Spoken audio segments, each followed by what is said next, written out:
मुलांनो, अनेकदा असं होतं की आपण गोल सेट करतो, पण तरीही आपण ठरवल्याप्रमाणे आपला अभ्यास पूर्ण होत नाही. साधारणपणे 8वीमध्ये असणाऱ्या 12 वर्षांच्या मुलांना आता पुरेशी समज यायला लागलेली असते.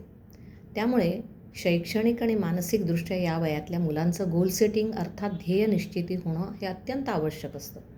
एकदा का गोल सेटिंग झालं की मुलांच्या अभ्यासाला आणि करिअरला एक निश्चित अशी दिशा प्राप्त होते. पण असं असलं तरी कधीकधी काही वेळेला असं घडतं की मुलांनी जे काही गोल ठरवलेलं असतं, जे ध्येय करायचं ठरवलेलं असतं, ते पुरेसं होत नाही किंवा ते अस्पष्ट व्हायला लागतं, प्रगती अडखळायला लागते. आपण जे ठरवलं असतं त्याप्रमाणे नियोजन केल्याप्रमाणे अभ्यास काही होत नाही. आपल्याला असं वाटतं की असं का बरं होतं आहे, हे काही कळत नाही. मनातून असं वाटायला लागतं की आपली एनर्जी संपली आहे का? आपली काम करण्याची प्रेरणा म्हणजे विल पॉवर संपत चालली आहे की काय? असं वाटायला लागतं आणि मग मुलं बेचैन आणि अस्वस्थ व्हायला लागतात.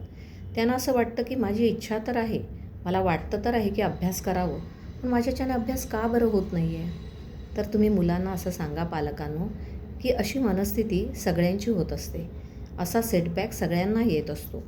पण मग गोलपर्यंत किंवा ध्येयापर्यंत पोहोचायचं तरी कसं, ते आता आपण पाहूया.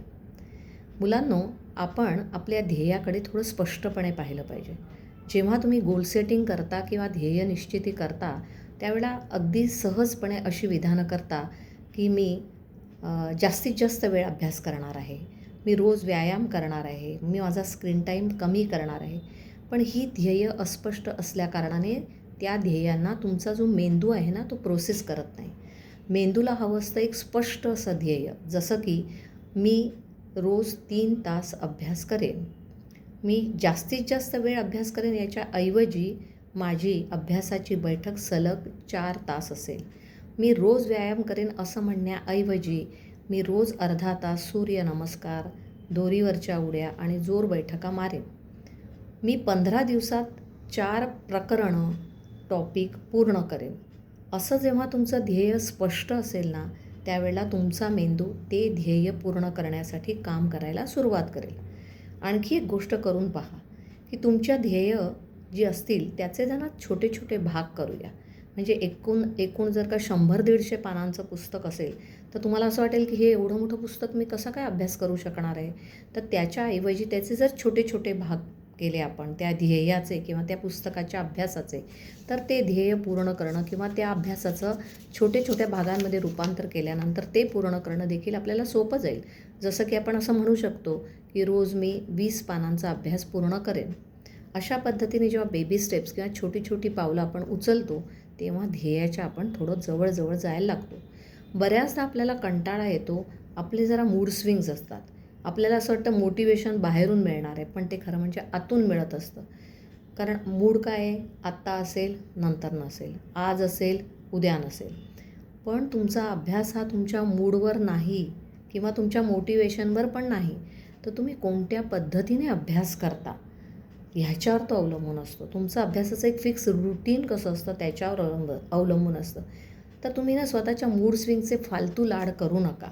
तुम्ही एक पद्धत ठरवा, की सकाळी अर्धा तास मला व्यायाम करायचाच आहे. शाळेतून आल्यानंतर 1 तास मी होमवर्क किंवा माझे जे काही प्रोजेक्ट्स आहेत, ज्या मला ॲक्टिव्हिटी दिल्या आहेत त्या पूर्ण करणार आहे. त्याच्यानंतर मी क्लासमधनं आल्यानंतर 2 तास मी सेल्फ स्टडी करणार आहे. दर शनिवारी किंवा रविवारी मी माझा अभ्यास किती पूर्ण झाला याचा फॉलोअप घेणार आहे. तेव्हा एक लक्षात ठेवा, की तुमचा मूड नाही, तर तुमचं रुटीन कसं आहे यावरती तुमचा अभ्यास किंवा तुमचं ध्येय तुम्ही किती पूर्ण करू शकता हे ठरत असतं. तसंच तुमच्या आजूबाजूला जे वातावरण असतं ना, तेही खूप महत्त्वाचं असतं. आपण त्याच्याकडे दुर्लक्ष करतो, त्याला कमी महत्त्व देतो, पण तुमच्या आजूबाजूचं अभ्यासाचं वातावरण हे सगळ्यात महत्त्वाचं आहे. तुम्हाला माहीत आहे की अभ्यास करताना मोबाईलमुळे डिस्ट्रॅक्शन होतं. तेव्हा हे डिस्ट्रॅक्शन होऊ नये असं जर वाटत असेल, तर मोबाईल चक्क उचलून दुसऱ्या रूममध्ये ठेवणं हे सगळ्यात महत्त्वाचं आहे. कारण आपण अभ्यास करत असतो आणि वारंवार त्याच्यामध्ये अडथळे येत असतात. त्याच्यामुळे आपली एकाग्रता ढळणारच, आपलं मन विचलित होणारच. तेव्हा आपल्याला आपलं ध्येय पूर्ण करायचं आहे, की एवढ्या तासात मला हा टॉपिक कंप्लीट करायचा आहे.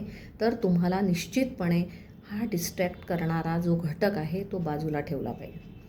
मग तुम्हाला मला विल पॉवर आहे किंवा नाही याचा विचारच करावा लागत नाही, कारण ते वातावरण पोषक असतं, अनुकूल असतं तुमच्यासाठी. तसंच तुम्हाला तुमच्या प्रगतीमध्ये किंवा तुमच्या प्रगतीत किती सातत्य आहे या गोष्टीकडे पण लक्ष ठेवण्याची गरज आहे. याला आपण ट्रॅक रेकॉर्ड म्हणतो. तुमचं होतं काय की मी ठरवलं आहे त्याप्रमाणे अभ्यास नाही केला की तुम्ही लगेच गिल्टमध्ये जाता, लगेच अपराधीपण, जजमेंटल होऊन स्वतःला दोषी मानायला लागता. पण त्याने साध्य काहीच होत नाही.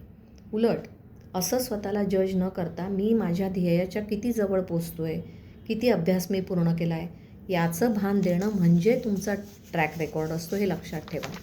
मुलांना एक शेवटची गोष्ट निश्चितपणे आपण करू शकतो, ती म्हणजे जर मी आज हे करायचं ठरवलेलं आहे आणि ते जर मी पूर्ण केलं तर मला स्वतःला शाबासकी दिली पाहिजे, स्वतःला एक बक्षीस दिलं पाहिजे.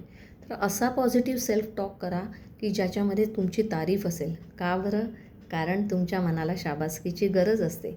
बक्षिसामुळेच तुमचं मन पुढे जायला तयार होतं, तुमचा मेंदू पण त्यालाच तयार झालेला असतो. त्यामुळे या 4-5 गोष्टी मुलांना जर सांभाळल्या तर निश्चितपणे तुम्ही तुमच्या ध्येयापर्यंत पोहोचू शकाल आणि चांगलं यश मिळवाल. धन्यवाद.